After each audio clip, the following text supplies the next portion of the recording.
Hello everyone, it's time for another EU News Update, and we have a lot to talk about today. As always, for any merchandise you see in this video, there will be links in the description where you can either buy or pre-order them. Legendary Marvel comic artist Sal Buscema passed away on January 23rd at the age of 89. Originally from Brooklyn, Sal attended the High School of Music and Art in Manhattan. After graduating, he worked with his brother as an inker for Dell Comics. In 1968, he worked at Marvel on Gunhawk and the Rawhide Kid. He worked with his brother inking his pencil drawings for Silver Surfer. By 1970, he was very well established and did art for many different series. The Avengers, Rom Space Knight, Thor, New Mutants, Captain America, Fantastic Four, Spider-Girl, and he even did a little bit of work for DC Comics. Because he worked on so many different projects, he had a hand in creating some characters too, like Valkyrie, Starhawk, and Graviton. Buscema later described his run on the Hulk from 1970 to 1985 as probably one of the most enjoyable experiences of my career. The fact that the Hulk is my all-time favorite character might be a contributing factor. I never tired of the character. Every story was a new challenge. For Star Wars, he penciled issues 93 and 102 on the original Marvel run. Sal married his wife Joan in 1960 and had 3 sons, Joe, Tony, and Mike. He's been the recipient of the Inkpot Award, the Inkwell Awards, and the Ringo Award. If you are a big fan of Marvel, then Sal Buscema has probably been working on some of your favorite characters for many decades. Sal was a rock, and Sal was what every editor dreamed of. A guy who could deliver the goods, a guy they could depend on, wrote artist-writer Eric Larson on Facebook. Because he was so prolific, he was frequently taken for granted. He'd do his regular books, yet still step in and draw a fill-in or two. He wasn't a fan favorite, but he was one of a handful of creators who made the trains run on time, who made Marvel work. The Twin Suns Foundation, an organization that specializes in donating Star Wars books to various places, like schools, libraries, but primarily children's hospitals, are celebrating their 10-year anniversary this year, and as such, plan on going hard with several donation events lined up. So stay tuned. And as a reminder, if you want to help contribute, you can always donate directly to Twin Suns on their main website. YouTuber Everest Productions continues to cook up some amazing fan works linked to the expanded universe. On February 20th, he posted part 1 of a fan continuation of the Force Unleashed series. For those of us who were left hanging by the cliffhanger ending of Force Unleashed 2, this is the next best thing. The EU continues on in fan projects like these. Next month, Josh D'Amaro, the head of Disney's amusement parks, will replace Bob Iger as the new CEO of Disney. Disney is hoping that since their theme parks, which have been reliably profitable, even with skyrocketing prices, will translate well to other areas of Disney. A few years ago, Bob Iger tried to give the CEO position to Bob Chapek for a little while, so he could be the fall guy for Disney shortcomings during the pandemic. Then Bob Iger could come back and be the hero that fixes everything. It didn't really work, and Bob Iger continued to fumble the ball in other ways. During the past 2 decades, Bob Iger has undoubtedly grown Disney into even more of a giant media monolith that has bought up some other companies, like Lucasfilm, Marvel, and Fox.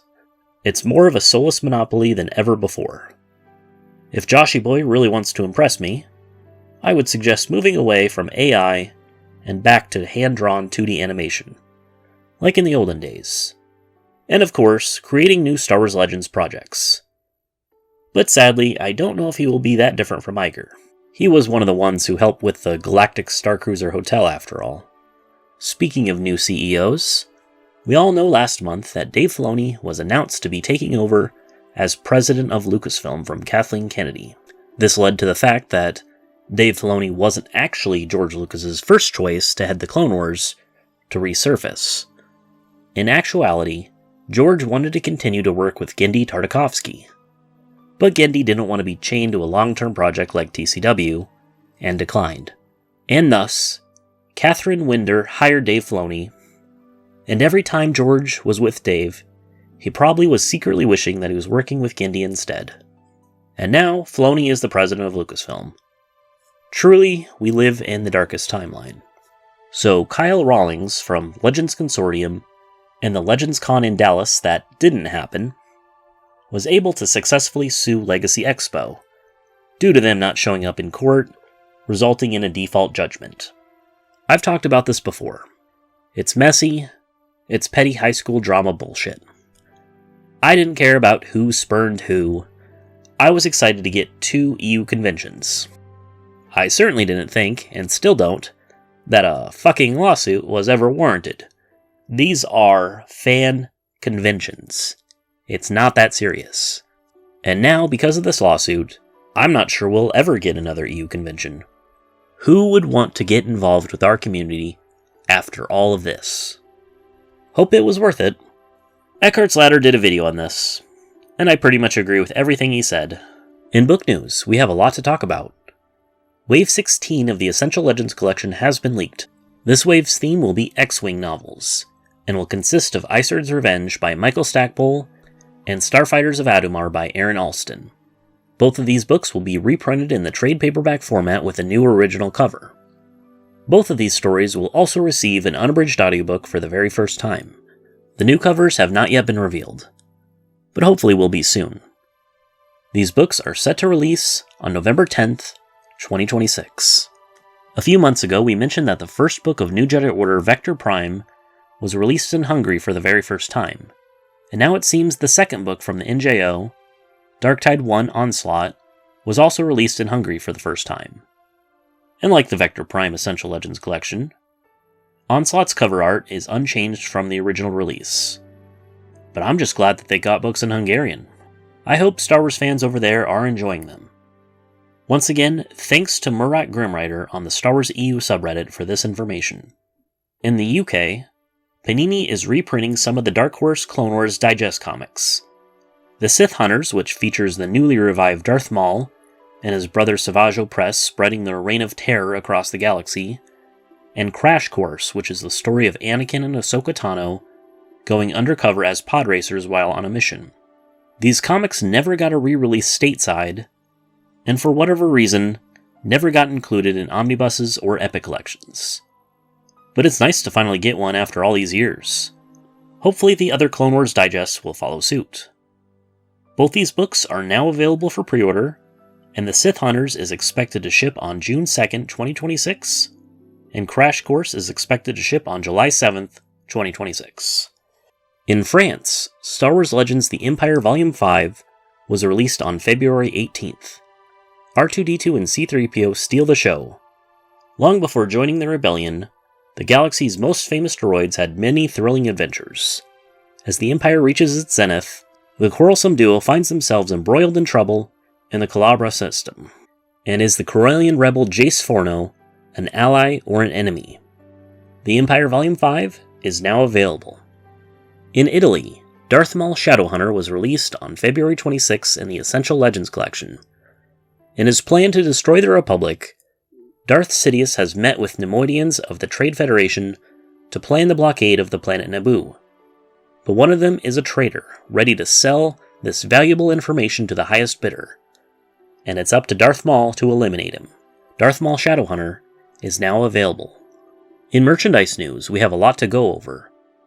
Funko Pops of Mace Windu, Jango Fett, and Count Dooku are now available on GameStop.com. These pops are stylized to look like they came out of the pages of an old school comic book from the 70s and 80s, though obviously these characters weren't invented back then. There are other Funko Pops that have previously been made in this art style, and if you're a fan of those, you might want to add these to your collection as well. A miniature Stormtrooper helmet has been announced. Detailed to look like a Stormtrooper's helmet from Star Wars A New Hope, the scaled-down Black Series helmet comes in at around 6 inches tall when placed on the included stand. The Stormtrooper mini helmet will become available for pre-order on March 13th. From Sideshow Collectibles in the Scum and Villainy line, we are receiving Wooof as a 6-scale figure. Like Klaatu, Wooof is an olive-colored Nikto, a subspecies who are especially suited for harsh desert climates. His scaly skin, Small horns and intense eyes give this smuggler a tough appearance, which serves him well as a criminal in Jabba the Hutt's circle. Inspired by his appearance in Return of the Jedi, his outfit consists of a light tan shirt, matching trousers, a darker brown vest, helmet, chest plate, bandolier, faux leather, and fur tasset. He also comes with 2 relaxed hands as well as a pair of gripping hands for his Vibrosphere accessory. He is now available for pre-order and is expected to ship between July 2026 and October 2026. Also from Sideshow Collectibles is the quarter-scale figure of Han Solo, the quintessential roguish smuggler captain of the Millennium Falcon, a cynical, quick-witted Corellian outlaw, cocky, self-assured, and initially in it for the credits. He reluctantly joins the rebel cause after a fateful encounter, showcasing his legendary piloting skills, sharp tongue, and surprising loyalty that made him an instant icon. This quarter-scale figure features a newly developed head sculpt with separate rolling eyeballs, detailed scar, and lifelike skin texture. His brown short hairstyle is meticulously sculpted to reflect his classic look from A New Hope. An extensive selection of interchangeable hands, including 4 normal hands, 3 gloved hands, as well as 6 hands with forearms, provides versatile display possibilities. This figure includes his vest layered over a V-neck shirt, pants, black genuine leather belts, and a pair of leather long boots that complete the smuggler look. Han comes equipped with his signature DL-44 blaster pistol and an E-11 blaster rifle, while accessories include a droid collar and a Stormtrooper utility belt with a leather blaster holster. He is displayed on a Millennium Falcon themed raised figure base, featuring a miniature Millennium Falcon. He is now available for pre-order and is expected to ship between January 2027 and June 2027. We are also getting the Han Solo Sorry About This Mess premium format figure from Sideshow Collectibles. Han Solo is cool and composed while lounging in a Mos Eisley Cantina booth, one leg up on a round table, one hand reaching casually towards the wall. Meanwhile, his right hand carries all the exciting action as he wields a quick-drawn blaster. And we all know who shot first. The nook in which he sits features a small gray table, cushioned bench, and a wall painted with weathering and distressed textures, adding to the authenticity of the environment. It also includes a drink and a light-up lamp on the table. Han Solo himself wears a screen-accurate ensemble with sculpted boots and custom-tailored brown fabric trousers, a white shirt, belt, holster, and a navy vest. Additionally, Han has 2 alternate right arm pieces, a hand with a standard DL-44 blaster pistol, and a swap-out hand with a DL-44 blaster used to defeat Jabba's bounty hunter Greedo. This figure is now available for pre-order and is expected to ship between September 2026 and December 2026. According to yakface.com, an errant display at Toy Fair may have accidentally confirmed the Ore with the Geonosian Picador as seen in Attack of the Clones for the Vintage Collection. We will keep our eyes peeled in the coming months to see if anything is confirmed for sure. The Star Wars Galaxies Restoration server just released a new patch called Shatterpoint, featuring a new endgame prestige system that lets players rank up in specialized trees, a new Galactic Civil War scoring system, and the introduction of Shatterpoints, climactic battles that reset the balance of war and leave permanent physical scars on the galaxy that can never be reversed. New checkpoints, wreckage, fortifications, and environmental changes reshape planets long after the fighting ends. Flashpoints, open-world PvP battles, ignite without warning in more than 50 locations, offering credit and GCW rewards. Iconic battles across the Star Wars galaxy include the Battle of Restus, now a full-time war zone, locked in constant conflict. The Battle of Echo Base returns with content additions, new loot, and heroes to fight beside. A new mercenary faction gives neutral players a way to participate in the balance of PvP for profit, and factional bases have more orientation towards PvE, are now hidden and require discovery, have new defenses, and new Tier 5 bases can be installed directly as part of player cities. But what do you all think? Let me know in the comments below.